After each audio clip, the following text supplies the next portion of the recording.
Maayong adlaw, dakbayan sa Bayawan. Last week was a productive week for all of us, and here are last week's events and engagements of Bayawan City.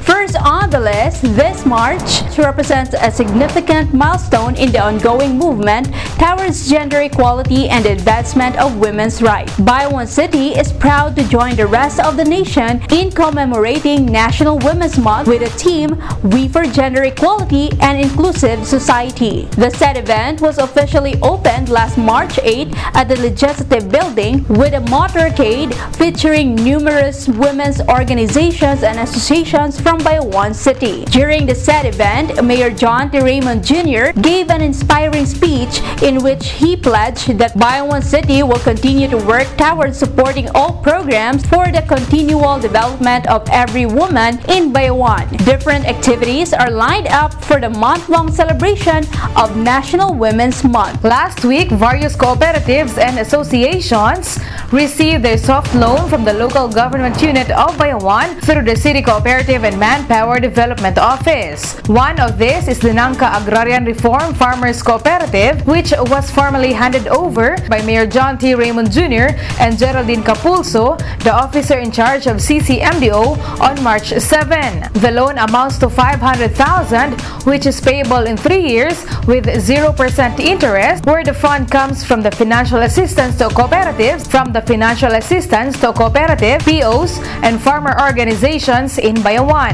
According to Mr. Juvenel Namapakan, the purpose of their loan is to fill the investment to purchase the needs of palay and rice trading of more than 500 members of the cooperative. In addition, Bayawan Multipurpose Agricultural Kilusang Bayan or BMAC also accepted the 1 million peso soft loan from LGU Bayawan on March 9, 2023. It will be used to supplement the cooperative's palay and rice trading fund. The loan is payable in 1 year with 0% interest. Isidro Dimitilio, BMACB manager, thanked the LGU Bayawan for its assistance, especially since this is the third time the organization has applied for loan financing. Of course, siyempre malipayon nga midawat na pod kay this is the third time na nga naka-avail mi sa soft loan sa City of Bayawan. So dako kay gikatabang sa mga member farmers labi na tungga tanom humay kay priority or sa among business mao ni siya gidugang among kapital. Mapasalamaton kami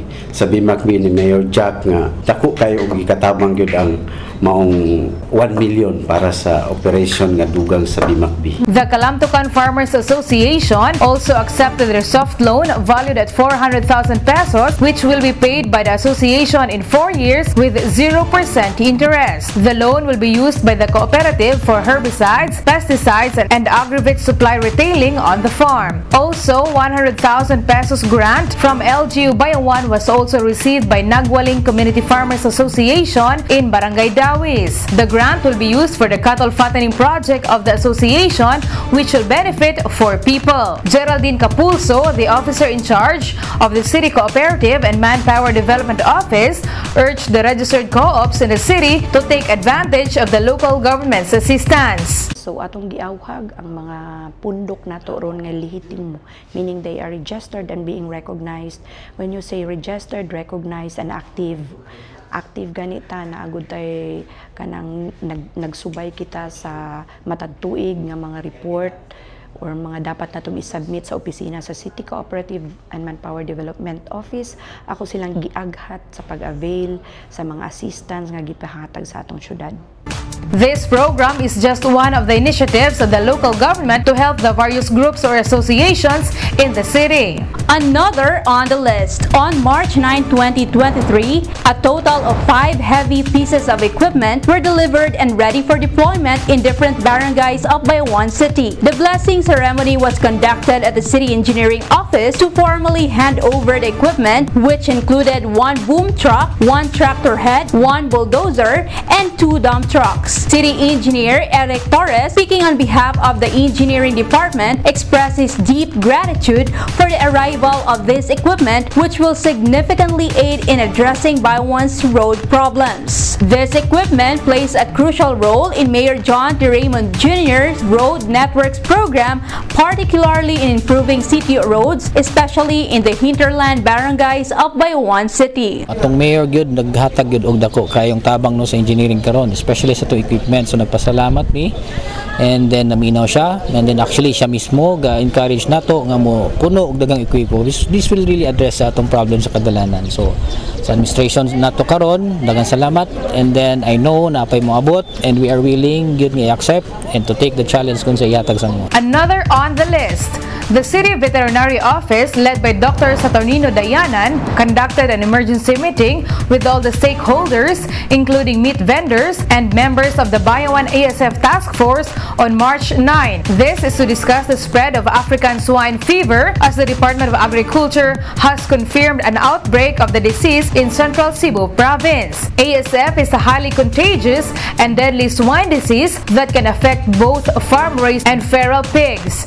ASF doesn't infect people, but it is readily passed from one pig to another with bodily fluids from an infected pig. Based on a zoning status per city or municipality by the Bureau of Animal Industry, the province of Negros Oriental has no ASF case and is in a free zone as of March 5, 2023. With this, Dr. Dayanan has given notice not to accept swine products like meat, canned goods, and unlabeled food from outside the province of Negros Oriental to avoid affecting the swine industry in Bayawan. So dili nato tangkilikon usa ang kaning mga produkto gumikan sa baboy gikan sa gawas sa Bayawan. Ang katong mga produkto dilata man or nakatitirapak or butang sa unsang nga butangan nga dili ta sigurado ug asa nagikan tungod kay walay label, dili usa na nato pagpaliton kay aron nga masiguro gud nato nga ang atong mga alaga dire ug ang atong millions of pesos nga swine industry sa Bayawan dili maapektuhan. Kay sa ato nang nahibaw-an ang African swine fever usa ka fatal, makamamatay nga klase sang sakit sa baboy nga posible nga makahurot, no? Up to 100% ang iyang mortality rate. And kahibaw ta sa data nagaingon sa kada 25 kilos nga ginakaon nga karne sa usa ka Pilipino, 15 ka kilo ani ana karne sa baboy. No? Sa 25 kilos sa isa ka tuig, approximately sa atong data, 15 ka kilo ana karne sa baboy. So dako-dako siya nga kinahanglan hulipan pananglit. Maigo tag ESF o ang atong swine industry ma-down. Currently, LGU Bayawan is implementing checkpoints as well as information dissemination campaign to prevent ASF from entering the city. So that's all for last week's events and engagements. Thank you for watching. You can check Ibayo Bayawan and Tambayan ni Jack Teves Raymond Facebook pages for more updates. Dagang salamat ug maayong buntag.